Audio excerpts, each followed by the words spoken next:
ಸೂರ್ಯಕಾಂತಿ ಸೂರ್ಯಕಾಂತಿ. ಅಮ್ಮ ಹುಡುಗಿನ ನೋಡಿ ಮನೆಗೆ ಕರ್ಕೊಂಬಂದು ಮಾತಾಡಿ ಎಲ್ಲ ವ್ಯವಸ್ಥೆ ಮಾಡಿಬಿಟ್ರೆ ಏನೋ ಮಾಡೋದು? ಆ ಮದುವೆ ನಿಲ್ಲೋದಿಲ್ಲ ಮಂಜು. ಮೊದಲೇ ಹೆಂಡತಿ ಇರುವಾಗ ಇನ್ನೊಂದು ಮದುವೆ ಆಗೋದು ಕಾನೂನು ಪ್ರಕಾರ ಅಪರಾಧ. ಕಂಪ್ಲೇಂಟ್ ಕೊಟ್ಟರೆ ಕೇಸ್ ಆಗುತ್ತೆ. ಎಲ್ಲ ನಮ್ಮ ಕೈಲೇ ಇದೆ ತಾನೆ. ಕಂಪ್ಲೇಂಟ್ ಯಾರು ಕೊಡಬೇಕು? ಮೊದಲನೇ ಹೆಂಡತಿ. ಆದರೆ ಕಾಂತಿ ಏನು ಕೇಳಿದ್ರು ಇಲ್ಲ ಅತ್ತೆ ಮಾಡಿದ್ದೆ ಸರಿ ಅಂತ ಹೇಳ್ತಾ ಇದ್ದಾಳೆ. ಅವಳು ನನ್ನ ಪರವಾಗಿ ನಿಲ್ಲೋದಕ್ಕೆ ರೆಡಿ ಇಲ್ಲ. ಏನು ಮಾಡಬೇಕು ಅಂತಾನೆ ಗೊತ್ತಾಗ್ತಿಲ್ಲ ಸತ್ಯ.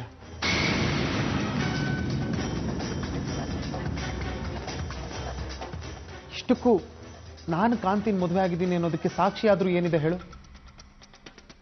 ಮದುವೆ ಆಹ್ವಾನ ಪತ್ರಿಕೆ ಅಥವಾ ಫೋಟೋ ಅಷ್ಟಿದ್ರೆ ಸಾಕು. ಅದು ಅಮ್ಮನ ಹತ್ರನೇ ಇದೆ. ಇದನ್ನೆಲ್ಲ ಮಾಡಬೇಕು ಅಂತ ನಾನು ಅಮ್ಮನ ಎದುರು ಹಾಕೋಬೇಕು. ಅವಳನ್ನ ಒಪ್ಸೋ ಕೆಲಸ ನಿಂದು. ಒಪ್ಸಿ ಅವಳಿಗೆ ನಿನ್ನ ಮೇಲೆ ನಂಬಿಕೆ ಬರೋ ಹಾಗೆ ನೀನು ಮಾಡಬೇಕು. ನೀನು ಅಷ್ಟೇ ಮಂಜು, ನಿನ್ನ ಹುಷಾರಲ್ಲೇ ನೀನು ಇರಬೇಕು. ಗೊತ್ತಾಯ್ತಾ?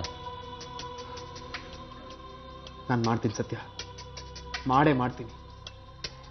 ನಾನು ಗೆದ್ದೆ ಗೆಲ್ತೀನಿ. ಇಲ್ಲೇ ಗುಲಾಮ್ಗಿರಿ ಮಾಡ್ಕೊಂಡು ಇನ್ನು ನಮ್ಮಮ್ಮನ ಹತ್ರ ಬಯಸ್ಕೊಂಡು ಬಿದ್ದಿದ್ಯಾ? ಮಾಡ್ತೀನಿ ಗಂಗಾ, ಎಲ್ಲ ಪ್ಲಾನು ಮಾಡ್ತೀನಿ. ನನಗೊಂದು ಸ್ವಲ್ಪ ಅವಕಾಶ ಕೊಡು. ಮೊದಲು ನಮ್ಮ ಅಪ್ಪ ಮಾಡಿರೋ ಸಾಲ ಅಂತ ತೀರಿಸ್ತೀನಿ. ಆಮೇಲೆ ಆ ಮನೆ ಮಾರಿ ಎಲ್ಲಾದ್ರೂ ದೂರ ಹೊರಟೋಗೋಣ. ಹೌದಾ? ಎಷ್ಟು ಟೈಮ್ ಬೇಕು? ಒಂದು 10 ವರ್ಷನಾ? ಅಷ್ಟೊತ್ತಿಗೆ ಇಬ್ಬರಿಗೂ ವಯಸ್ಸಾಗಿರುತ್ತೆ. ಗಂಗಾ, ಇನ್ನೊಂದು ತಿಂಗಳಷ್ಟೇ. ನಾನು ಈಗಾಗಲೇ ಜೋಯಿಸ್ ಹತ್ರನೂ ಮಾತಾಡಿದ್ದೀನಿ. ನನಗೆ ಗುರುಬಲ ಇದೆ.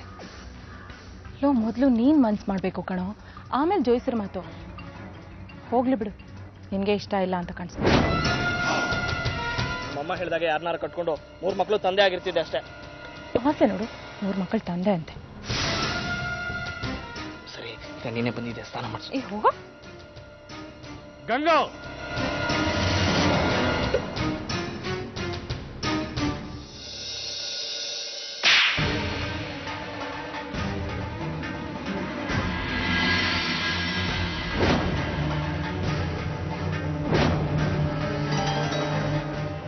ನಾನೇನ್ ಮಾಡ್ದೆ?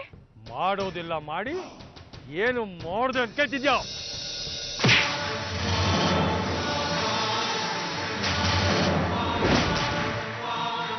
ಇವತ್ತು ಹೇಳ್ತೀನಿ ಕೇಳಿ. ನಾನು ಶರಣ ಒಬ್ಬರನ್ನೊಬ್ರು ಪ್ರೀತಿಸ್ತಾ ಇದ್ದೀವಿ. ನಾವಿಬ್ರು ಮದ್ವೆ ಆಗ್ತೀವಿ. ನೀವ್ ಅದೇನ್ ಮಾಡ್ತೀರೋ ನಾನು ನೋಡ್ತೀನಿ. ನನ್ನ ತಾಳ್ಮೆಗೂ ಒಂದ್ ಮಿತಿ ಇದೆ. ರವೀಂದ್ರ, ದಯವಿಟ್ಟು ಇಲ್ಲಿಂದ ಹೊರಟೋಗಿ. ನನಗೆ ಯಾರ ಮಾತು ಕೇಳೋ ಆಸಕ್ತಿ ಇಲ್ಲ, ಕುತೂಹಲನೂ ಇಲ್ಲ.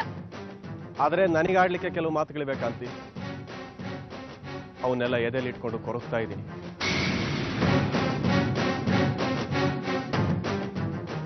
ಹೇಳಬೇಕೋ ಬೇಡವೋ ಅಂತೇಳಿ ಇಷ್ಟು ದಿನ ಕಾದು. ಹೇಳದೆ ಹೋದ್ರೆ ಅವು ನನ್ನನ್ನು ಕೊರೆದು ಕೊಂದು ಹಾಕ್ತವೆ ಅಂತ ಅನಿಸ್ತು.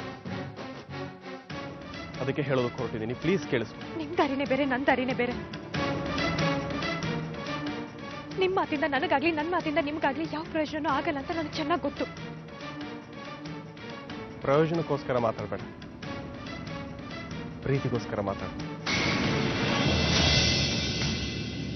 ಕಾಂತಿ, ಮದ್ವೆಗೂ ಮುಂಚೆ ಅವನು ನಿನ್ನನ್ನು ಪ್ರೀತಿಸ್ತಿದ್ದ ಅಲ್ವಾ? ನೋಡಿ, ಮದ್ವೆಗಿಂತ ಮುಂಚೆ ಅವನು ನನ್ನನ್ನು ಪ್ರೀತಿಸ್ತಿದ್ನೋ ಅಥವಾ ಇನ್ಯಾರೋ ನನ್ನನ್ನು ಪ್ರೀತಿಸ್ತಿದ್ರು ಅಂತ ನನಗೆ ಗೊತ್ತಿಲ್ಲ. ಆದ್ರೆ ನಾನು ಮಾತ್ರ ಅವನನ್ನು ಯಾವತ್ತೂ ಆ ದೃಷ್ಟಿಯಿಂದ ನೋಡಿರ್ಲಿಲ್ಲ. ಅಯ್ಯೋ, ಅದಕ್ಕೆ ಸಿಟ್ ಮಾಡ್ಕೋತೀಯ? ಪ್ರೀತಿ ಮಾಡೋದೇನು ತಪ್ಪಲ್ಲ ಬಿಡು. ಪ್ರೀತಿ ಮಾಡೋದು ತಪ್ಪಲ್ದೇ ಇರ್ಬೋದು, ಆದ್ರೆ ಮಾಡ್ದಿರೋ ಪ್ರೀತಿನ ನಾನೇನು ಒಪ್ಕೋಬೇಕು? ಶರಣ, ಮೊದಲು ನೀನು ಇಲ್ಲಿಂದ ಹೊರಟೋಗು. ನಾನು ಹೇಳೋವರೆಗೂ ಈ ಮನೆ ಕಡೆನೇ ಬರಬೇಡ. ಅಮ್ಮ ಏನು ಹೇಳ್ತಾರೋ ನೋಡಿ, ಆಮೇಲೆ ನಿರ್ಧಾರ ಮಾಡ್ತೀನಿ. ಆದ್ರೆ ಅಮ್ಮ ನಿನ್ನನ್ನು ನೋಡೋಕೆ ಮುಂಚೆ ಇಲ್ಲಿಂದ ಹೊರಟೋಗು. ಆಮೇಲೆ ಪುಟ್ಟಣ್ಣನ ಕಣ್ಣಿಗೆ ಬೀಳಲೇಬೇಡ, ಕೊಂದುಬಿಡ್ತಾನೆ ಕಣ ಅವ್ನು ನಿನ್ನ. ಹುಷಾರು. ನಾನು ಬರ್ತೀನಿ ಕಾಂತಿ. ಸೂರ್ಯಕಾಂತಿ